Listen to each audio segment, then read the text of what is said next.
د سونو پښتونخوا ملګرو السلام علیکم. زه فیاض الدین یم او د ریاض ښار د تاسو ته مخاطب یم.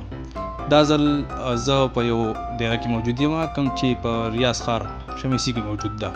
دلته کې زیاتر په شمیسي کې پښتانه ژوند کوي. دغه پښتانه چې کوم دی د پاکستان کې کوم روایت چې زموږ پښتانه کوي په اخترونو کې همدغه سیم روایت دلته کې هم خپرېږي. خو زیاتر چې کوم زمونږ پاکستان کې زمونږ کوم وروڼه دي یا پښتانه دي هغوی ته دا پته نشته چې په مسافرۍ کې زمونږ کوم مسافر وروڼه دي هغه په کومه طریقه عید نمانځي.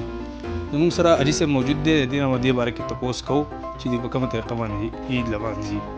حاجي صاحب اول خو ورته پروګرام کې هرکلی یم او دا راته ووایي چې پاکستان کې کوم ځای. ډېره زیاته مننه. د ټولو نه اول خو زه تاسو ته د ادارې ته په راتلو باندې هرکلی وایم او تاسو ته د اختر مبارکي وایم. څومره زموږ کتونکي دي هغې ټولو ته د اختر مبارکي وایم. زه بیسیکلي برول سره تعلق ساتم او په سعودي عرب کې تقریبا د 2009 نه ژوند کوم. مسافري ده او زیات اختر یم بس داسې چې هغه مسافرۍ کې. ښه دا دلته سعودي عرب کې ډېر زیات ټایم تېر شو نو هلته که موږ وګورو کوم خلک چې هلته وي نو هغوی هم چې کوم د په یو خپله طریقه باندې عید مناوهي. دلته څه طریقه کار د اختر تیرولو یا چې کوم دی زموږ چې کوم هلته کې سچویشن یا چې کوم مونږ یو روایتي سیسټم وي د رشته دارانو کتله بیا دغه شان چې کوم دی هغه خوراک طریقه کار او بیا دغه شان میلمانه وغیره نو هغه سیسټم یې که نه څه لږ بدلي په دا راته لږ چې کوم دی شروع نه اخره پورې لږ بیان کوي. بلکل جی دلته کې هم هغه شان طریقه کار دی خو چونکې دلته کې پردیس دی نو د کور سیسټم نه د فیملی سیسټم نه دلته کې د انډیوالۍ سیسټم د دیرې سیسټم نو په دیره کې مختلف قسمه خلک د یو ځای د بل ځای او د هغې ټولو هغه طریقه کار د خپل منځ کې لکه د ورورولۍ هغه ژوند تېروي. نو دا پکې نه چې یاره زه دا کوم دا نه کوم.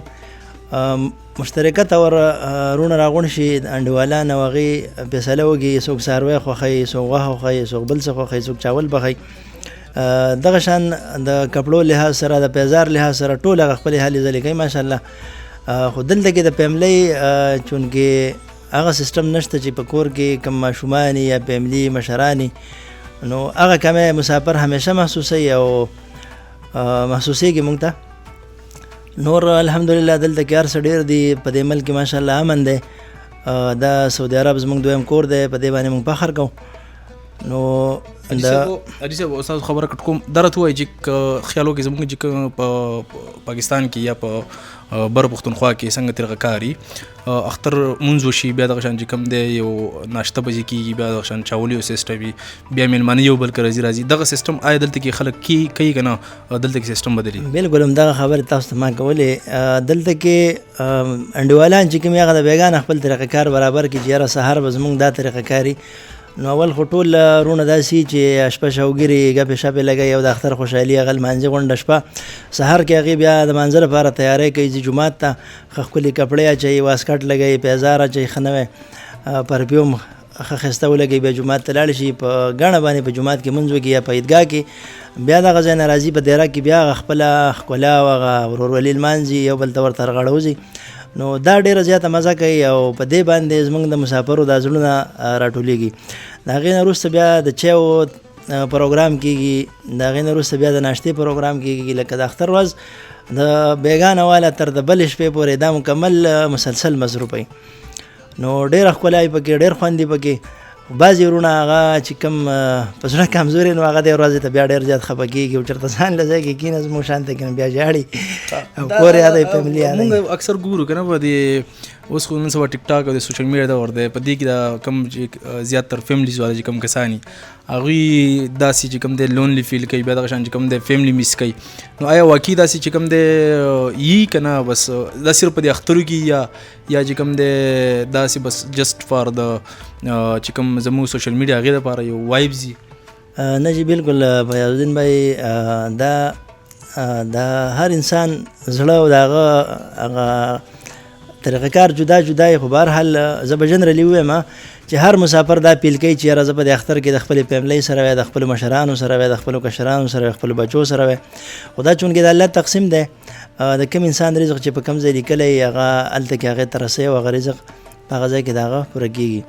نو په دې باندې مونږ خوشحاله یو الحمدلله. چې په صحت روغ یو او د عزت په جامه پټ یو الحمدلله. د دې نه بله غټه خبره نشته او انشاءالله الله به هغه وخت هم راولي. زه ټول مسافرو ته دغه وایم چې خفه کېږئ مه وروڼو، الله به انشاءالله په ژوند کې ښې ورځې راولي. هغه اخترې چې کومې تاسو غواړئ هغه به کور هم راشي، د خپلو بچو سره خپلې فیملۍ سره هم راشي انشاءالله. خپله همت حوصله برقرار ساتئ، د خپلو کور والا سره خپلې فیملۍ والا سره رابطې جاري ساتئ او انشاءالله ستاسو په ژوند کې به هغه خوند او هغه ښکلا راځي انشاءالله العزیز. انشاءالله ډېره مننه، تھینک یو سو مچ. دلته هر کس هر مسافر هم دغه کوشش وي چې 2 پیسې چې کوم دی 2 روپۍ حلالې وګټم او خپل فیملی ته چې کوم دی سهولت ورکم، سکون ورکم. خیر دی که زما اختر بهر وي دغه شان که زه په سخته کې یم خو چې زما فیملی چې کوم دی په راته کې. د دې سره فیض الدین له ورکې اجازت انشاءالله میلاویږو په روان پروګرام کې.